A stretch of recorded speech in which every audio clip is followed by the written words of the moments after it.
A 20-year-old female student went for a run and disappeared without a trace. The whole country kept track of the search process, and the police couldn't find a single clue.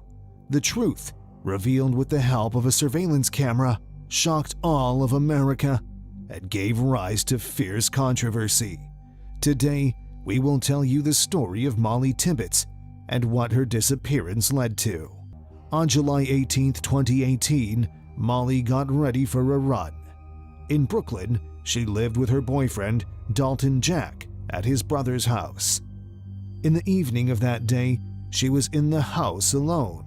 Her boyfriend left for work to another city, 130 miles from Brooklyn. Molly sent him a photo on Snapchat and went out for a run at about 7:30 p.m. Molly was supposed to go to work the next day, but she never showed up. This really worried her relatives and her boyfriend. They all knew that the girl was extremely responsible and never missed work without saying anything. In addition, she didn't answer any calls or messages. As a result, her parents decided to contact the police, who started to search for Molly. From the very first days, this case started to attract increasing attention throughout America. As for the residents of Brooklyn, the disappearance of a young girl was a real shock to them. Nothing like this had ever happened before in this tiny town. People never locked their doors and were sure they would be safe. Molly's father, Rob Tibbetts, came to Brooklyn from San Francisco and took an active part in the search. He handed out leaflets with her photographs, questioned people, and tried to help the investigation any way he could. Her parents didn't lose hope that their daughter would be found safe and sound till the very end. 3 departments joined in the search for the girl: the Iowa Criminal Investigation Unit, the Federal Bureau of Investigation, and the Poweshiek County Police. Together, they worked through more than 2,000 leads and interviewed about 500 people.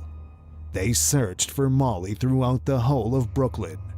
At one point, the law enforcement officials received a message saying that Molly was spotted at a truck stop in Kearney, Missouri, 236 miles away from Brooklyn.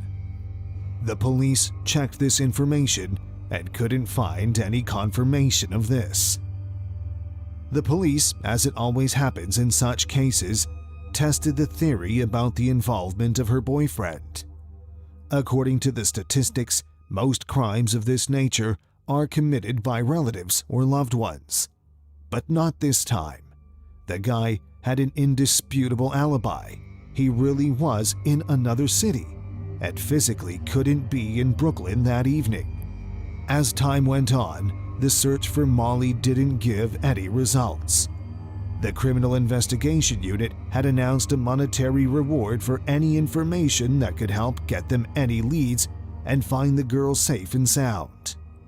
The amount of money offered as a reward steadily increased and eventually reached $366,000. It was a lot of money, even by U.S. standards, and for the state of Iowa, they never offered a reward this big. At one point, the police said they were narrowing the search for Molly to just a few locations around Brooklyn: her boyfriend's house, several local farms, a gas station, a truck stop, and a car wash. But none of this helped to find Molly. The police received hundreds of leads, but none of them helped the investigation in any way. However, there was one moment that seemed really weird. The owner of one of the pig farms where the police concentrated their search was extremely reluctant to talk to the law enforcement officials.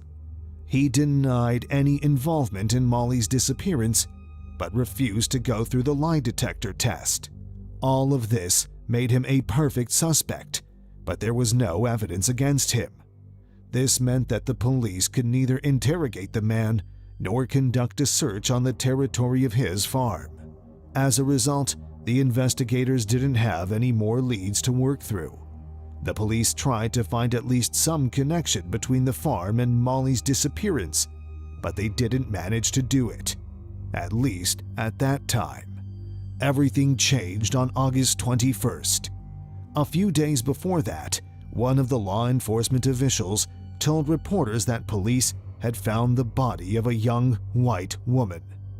Of course, everyone immediately assumed that they found Molly's body. And they were right. On August 21st, the police issued an official statement that Molly Tibbetts' body was found in Poweshiek County, Brooklyn. Her parents identified their daughter. The investigators immediately noticed that she was missing two items that she always took with her: her smartphone and her fitness bracelet. Soon, a forensic expert released an official statement. The girl was attacked, and she had suffered several blows with a sharp object. This shocked Brooklyn residents even more. They all knew each other and couldn't even consider the possibility of some cruel criminal walking among them. The newspapers also published a lot about this story, making the whole of America talk about it. The case was solved pretty soon after all of this. Almost immediately after the body was found, the police arrested 24-year-old Christian Rivera, an illegal immigrant from Mexico who moved to the United States 7 years before this incident by bypassing the law. All this time, he worked on different farms, going by the name John Budd.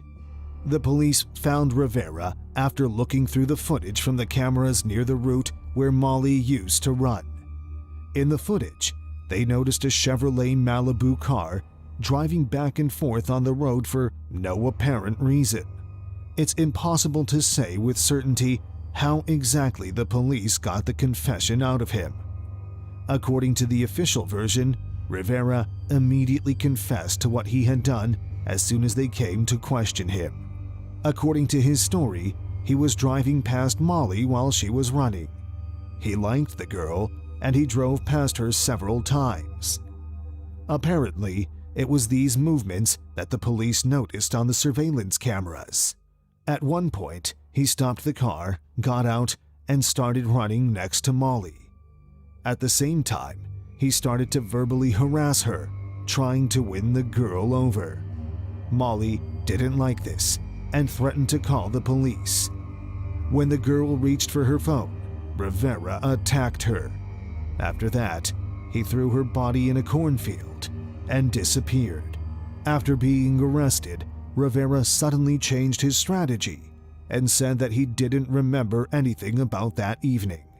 It's possible that his lawyer told him to retract his previous confession. Rivera was charged on August 22nd. He pleaded not guilty at the trial that began on September 19th. The trial dragged on for 3 years, largely thanks to lawyers. Rivera's relatives hired 2 lawyers who tried with all their might to get an acquittal or get him the shortest possible sentence. All of America followed the trial. The point is that this crime was committed during Donald Trump's presidency. As many of you know, Trump advocated tougher immigration laws, and he has paid the most attention to Mexico. The Trump administration has taken full advantage of Rivera's crime. The sad fate of Molly Tibbetts was cited as an example of why Trump's reforms were needed by America. At the same time, the girl's father was strongly opposed to the idea of his daughter being used in political disputes. But no one listened to her father. The story of this girl became well known throughout the country precisely in the context of immigration laws. After all, it's difficult to disagree that illegal immigrants are a danger when a case like that conveniently appears right there for everyone to witness. The pandemic also influenced the speed of the criminal trial, and only on May 17, 2021, began the main part of the hearings. Rivera continued to plead not guilty, but he had no chance. On May 28th, the court issued a verdict, guilty of murder in the first degree. Rivera got the maximum sentence for the state of Iowa, life imprisonment without parole.